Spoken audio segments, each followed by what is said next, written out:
All right, let's get into audience questions. First question, David, why has opposition to COVID guidelines been primarily a right-wing thing in the United States? The in the United States piece is interesting. I don't know if opposition in other countries has been from the political right or not. There has been some COVID guideline opposition from the left. There are some, I think there's a subreddit called liberal lockdown skeptics or something along those lines. But you're absolutely right that it's been mostly from the political right. And I think there's a couple different things going on. First of all, there's this sort of cartoonish idea of liberty and freedom that exists on the right, more so than it does on the left. And it's not that the left doesn't believe in liberty and freedom, but the left has a less cartoonish concept of what that means. So, for example, on the right, things like liberty and freedom are often assigned to, I can disregard anyone else's public health concerns and do whatever the hell I want. That's freedom and liberty on the right. On the left, we tend to see freedom and liberty more as we have the freedom and liberty to live our lives working wherever we find it to be most rewarding without having to consider whether we will have health insurance at this job versus that job. That's the kind of freedom and liberty we talk about on the left. So obviously that right-wing concept of freedom and liberty is going to lead people down the path of needing to wear masks, businesses, restaurants having to be takeout only. No, that's violating my freedom and liberty.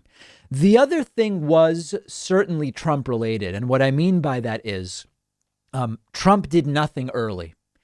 And Trump didn't wear masks, and Trump was skeptical of what was being done in different parts of the country with regard to certain governors and so on and so forth. So by definition, what Trump wanted was seen as the thing for freedom, and what anybody else wanted was seen as a restriction on so-called freedoms. If you were suggesting something other than what Trump was suggesting or doing, importantly, then you were the enemy and it was bad and you were restricting people's freedoms. Since coronavirus began during the Trump presidency in an election year, there was this understanding that anybody suggesting something be done differently than what Trump wanted was essentially an indictment of Trump's response, which, of course, required much indictment. It was one of the worst 5 responses in the world, according to a recent study. And what continues to get me about that, even now with Donald Trump gone, is that as much as the virus handling was Trump's undoing, it could have guaranteed his reelection. It was a wasted opportunity. Trump and the Republican Party, all they had to do was stand aside and say, what do the experts say? Oh, they say masks. We're printing American flag masks. We want to get them out to everybody. Instead of rejecting the idea of having the Postal Service distribute masks to everybody, they could have said, yes, the Postal Service will be bringing everybody 5 American flag masks. It's the patriotic thing to do. They could have passed, they could pass what they passed and more to serve as a bridge to dealing with the virus, and Trump would have sailed to re-election and Republicans likely would still control the Senate. So the idea that it had to go the way it went down political lines with the anti-maskers and the anti-closures and guidelines people saying they are violating our freedom, they are treading on us and so on because of the tone that was set by Trump, that was all optional. However, for Trump to have handled it differently would have required Trump to be a different person.